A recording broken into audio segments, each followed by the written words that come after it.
Hello and welcome back. We have defined our function day of week and it's working, at least it seems working fine, but it has problems, it has bugs.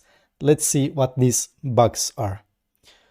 And I will put here a comment here, day of week seems working fine, but has bugs. So let's see what these bugs are. First, what if the user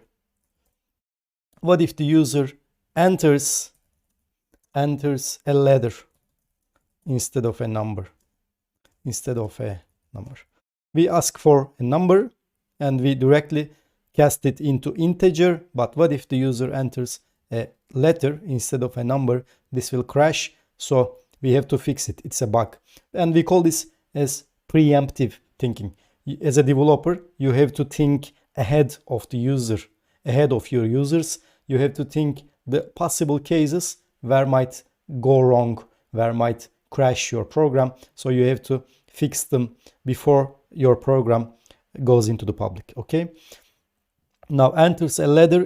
What if a user enters a letter instead of a number? This is the first case. 2, what if the user enters a number greater than 7? Because we assume that user will enter from 1 to 7, but what if the user enters 8 or 100 or more? What will happen? What if the third condition, the third possibility of going wrong enters? What if the user enters a number less than 1?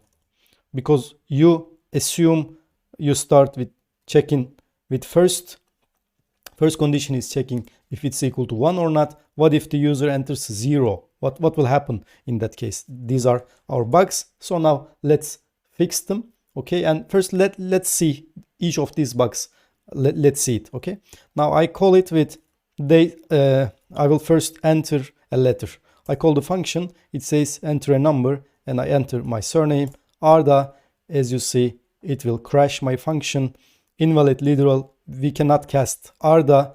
Here is the problem. You cannot cast this letter, this sentence, this string into int. This is the first bug. The second one, run this, and now what if I enter a number greater than 7, which is, let's enter 8. It will say Sunday, which is not true, because 8 will not go into any of this one. Eventually it will come to else statement and it will decide it's Sunday, which is not true. Again, this is a bug. And the other one is, let's run it again. Now I will enter a number less than 1. Let's say I enter 0. It says again it's Sunday, which is also a bug, because 0 is not going to go into any of this one. Eventually the program will come into else statement and it will decide it's Sunday. Again, another bug. So let's fix them and let's write a correct and decent function. Now I will copy this and I will refactor. Okay, and let me write this as markdown. Let's fix the bugs, and we call this procedure as code refactoring. In software terminology, it's code refactoring. Okay, or debugging, also another term. So let's see. First we ask the number, then before converting it to integer, we have to check if it's numeric, right? If it's numeric, then it can cast to integer. So I have to check first if I can cast into int or not. How do we do this? First, I will not cast it into int. First, I will take the user input, not number of day, as user input. Okay, first is user input. I got the user input. Now I will do my controls. Control number one, I will check for being integer. Okay, now if the user input, this one, if the user input dot isDigit is a string function which will return true if it's a digit.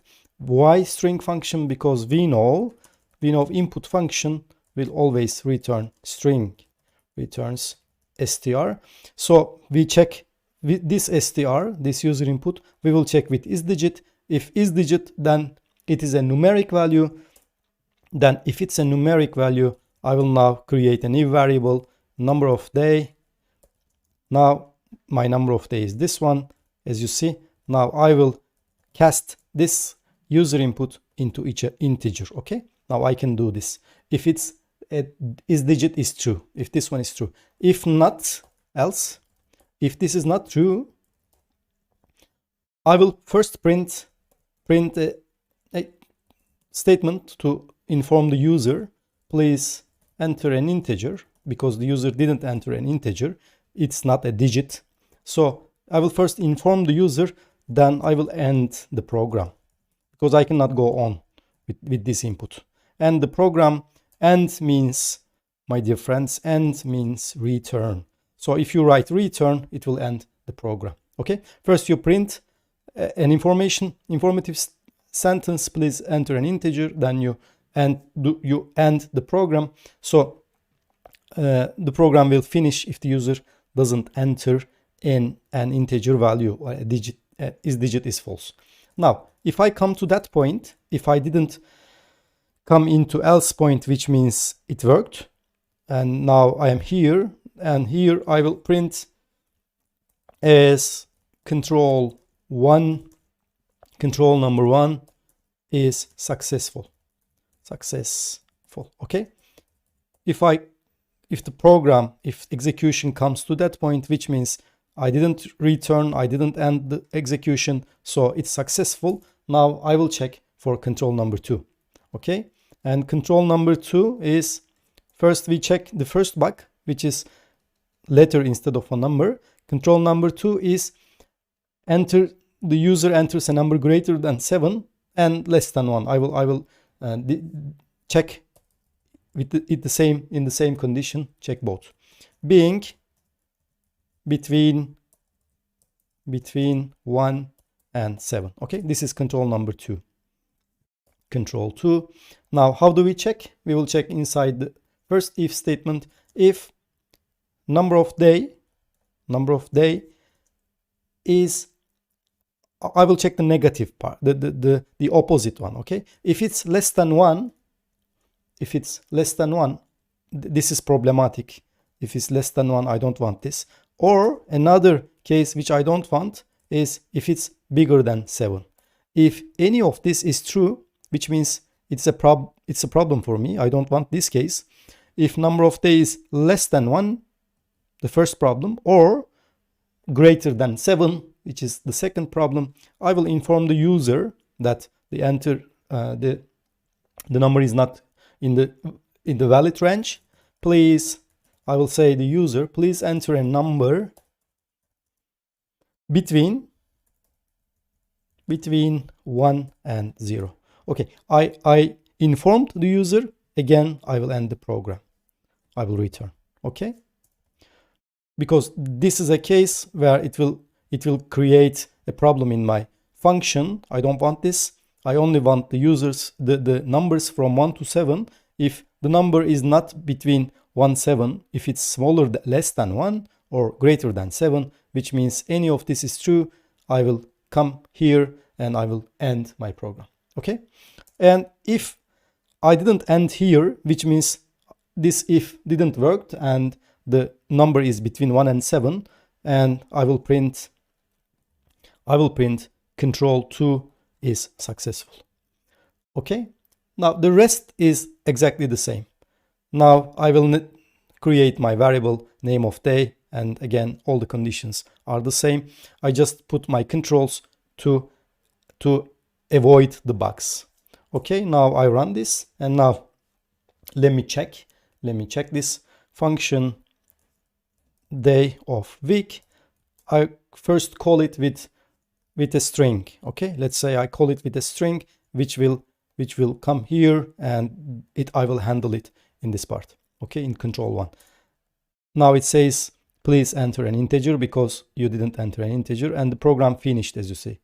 Now again, let's call it, copy this, again let's call it. Now I will enter a number which is not between 1 and 7, okay?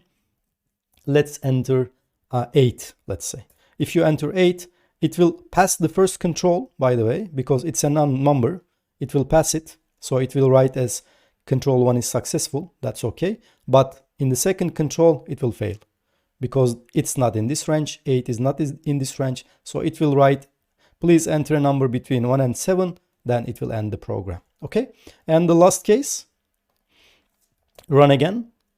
Now, let's say I entered 0. 0 is smaller, less than 1, so again, it will fail in the second control. And if I run this, as you see, the first control is okay, the second control fails. Now let's do a normal case, which I enter 5. 5 will pass both controls, and it will say control 1 is successful, control 2 is successful, then it will give you the name of the day. Okay, that's all about elif, if, else, elif statements. I think we did a great job. We learned conditionals, and we are about to finish conditionals. We have one last topic, which is nested conditionals. Then we will pass on with recursion. So join me in the nested conditionals. See you there.